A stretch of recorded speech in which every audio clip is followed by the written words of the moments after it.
Assalamualaikum warahmatullahi wabarakatuh. Apa kabar kalian semua? Semoga dalam keadaan yang baik-baik saja ya.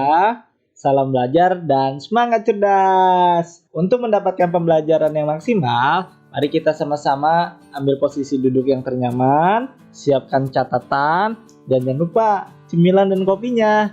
Yuk kita simak video berikut dan mari belajar.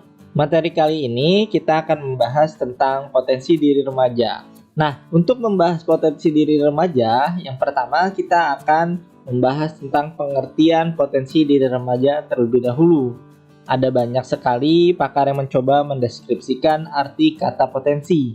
Salah satunya yaitu mencoba mendeskripsikan kata potensi adalah Wiono. Menurut beliau, potensi memiliki arti kemampuan dari seseorang yang masih terpendam dan menunggu untuk dimunculkan menjadi kekuatan yang nyata.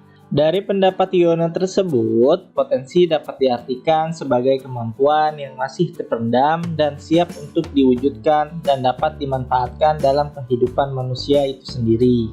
Sementara menurut Majdi, potensi adalah kemampuan yang masih bisa dikembangkan lebih baik lagi. Secara sederhananya, potensi merupakan kemampuan terpendam yang masih perlu untuk dikembangkan.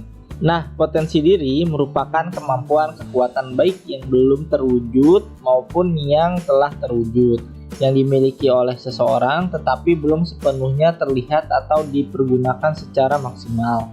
Dengan mengetahui potensi diri, maka kita akan merasa lebih percaya diri dalam melaksanakan setiap tugas dalam kehidupan kita. Kita juga dapat mengambil keputusan secara tepat menyangkut karir atau kehidupan kita.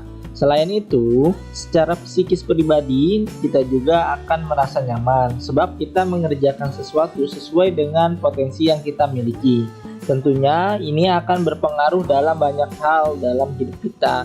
Terlebih akan nampak dalam kinerja atau produktivitas dari diri kita sendiri, dari apa yang kita buat atau lakukan atau hasilkan dalam kehidupan kita sehari-hari. Jadi, jelaslah bahwa memahami potensi diri itu sangatlah penting dan memang perlu diupayakan untuk setiap pribadi. Sebab dengan memahami dan mengetahui potensi diri kita atau talenta yang kita miliki itu, kita dapat membantu untuk meningkatkan produktivitas kita yang lebih baik lagi dari tugas-tugas atau dari apa yang kita lakukan sehari-hari dalam kehidupan kita. Selain itu, potensi itu pula lah yang akan mengarahkan dan memotivasi kita untuk meningkatkan produktivitas hidup dalam kehidupan kita sehari-hari. Namun, yang perlu diingat adalah potensi itu bukanlah sebuah produk atau barang yang sudah jadi. Potensi atau talenta yang dapat meningkatkan kinerja atau produktivitas hidup kita adalah hasil atau produk dari pengalaman belajar dan pengalaman hidup kita sehari-hari yang sudah kita refleksikan. Setelah kita memahami pengertian potensi diri, kita harus memahami macam-macam potensi diri. Nah, dalam macam-macam potensi diri ada 5 yang membedakan. Yang pertama, potensi fisik atau psikomotorik. Potensi diri ini dapat diberdayakan sesuai fungsinya untuk saling membagi kepentingan untuk memenuhi kebutuhan hidupnya. Contohnya, hidung untuk mencium bau, tangan untuk menulis, kaki untuk berjalan, telinga untuk mendengar, dan mata untuk melihat. Itu merupakan potensi atau kemampuan fisik atau psikomotorik. Yang kedua, potensi mental intelektual atau intellectual quotient. Potensi diri ini adalah potensi kecerdasan yang terdapat di otak manusia, terutama otak bagian kiri. Fungsi dari potensi ini yaitu untuk merencanakan sesuatu, menghitung dan menganalisis. Yang ketiga, potensi sosial emosional atau emotional quotient.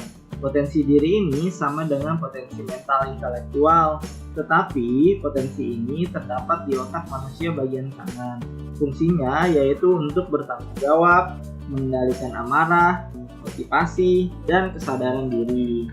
4. Potensi mental spiritual atau yang sering kita sebut sebagai spiritual quotient. Potensi ini merupakan potensi kecerdasan yang berasal dari dalam diri manusia yang berhubungan dengan kesadaran jiwa, bukan hanya untuk mengetahui norma, tapi untuk menemukan norma. Nah, lalu selanjutnya yang kelima ada potensi daya juang atau adversity quotient. Nah, Sama seperti potensi mental spiritual, potensi daya juang juga berasal dari dalam diri manusia dan berhubungan dengan keuletan, ketangguhan, dan daya juang yang tinggi. Lalu selanjutnya kita akan mengenal dan menggali potensi diri kita. Pada dasarnya, setiap manusia memiliki kekuatan dan potensi masing-masing. Tapi sampai saat ini masih banyak yang belum menyadari potensi di dalam dirinya sendiri. Padahal potensi setiap orang sangat menunjang kesuksesan hidupnya. Jika diasah dengan baik, maka dia akan berkarir dengan baik. Nah, berikut tips mengenali potensi diri. Yang pertama, kenali diri sendiri. Coba buat daftar pertanyaan seperti apa yang membuat Anda bahagia, apa yang Anda inginkan dalam hidup ini, apa kelebihan dan kekuatan Anda, dan apa saja kelemahan Anda. Kemudian jawablah pertanyaan ini secara jujur dan objektif. Yang kedua, tentukan tujuan hidup. Tentukan tujuan hidup Anda, baik itu tujuan jangka waktu pendek maupun jangka waktu panjang secara realistis. Realistis maksudnya yang sesuai dengan kemampuan dan kompetensi Anda. Dan tentukan tujuan yang jauh boleh asal diikuti oleh semangat dan mencapainya. Contoh dari tujuan jangka pendek seperti setelah saya lulus sekolah SMK ini, saya akan melanjutkan ke universitas ternama seperti UI, IPB, UGM, ITB, dan lain sebagainya.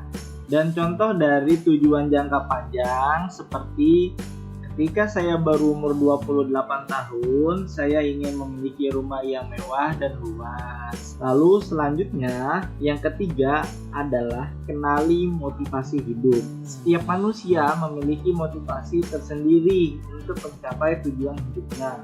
Coba kenali apa yang menjadikan hidup Anda termotivasi. Apa yang bisa melecut semangat Anda untuk menghasilkan karya terbaik dan sebagainya, sehingga Anda memiliki kekuatan dan dukungan moral dari dalam diri. Lalu selanjutnya yang keempat, hilangkan negatif thinking. Buanglah pikiran-pikiran negatif yang bisa menghambat langkah Anda mencapai tujuannya. Setiap kali Anda menghadapi hambatan, jangan menyalahkan orang lain.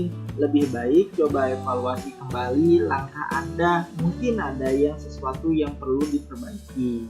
Kemudian melangkahlah kembali jika Anda telah menemukan jalan yang tepat. Lalu selanjutnya yang kelima, jangan mengadili diri sendiri.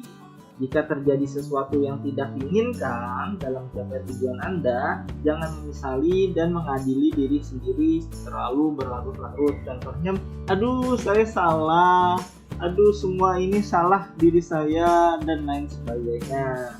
Hal ini hanya akan membuang waktu dan energi. Bangkit dan tetaplah meraih masa depan. Jadikan kegagalan sebagai pengalaman dan bahan pelajaran untuk terus maju dan menggapai cita-cita. Itu semua merupakan bagian dari potensi diri remaja. Mungkin sampai di sini penjelasan dari potensi diri remaja. Jika ada yang ingin ditanyakan, silakan kalian komen dan jangan lupa like dan subscribe ya. Salam belajar dan semangat cerdas.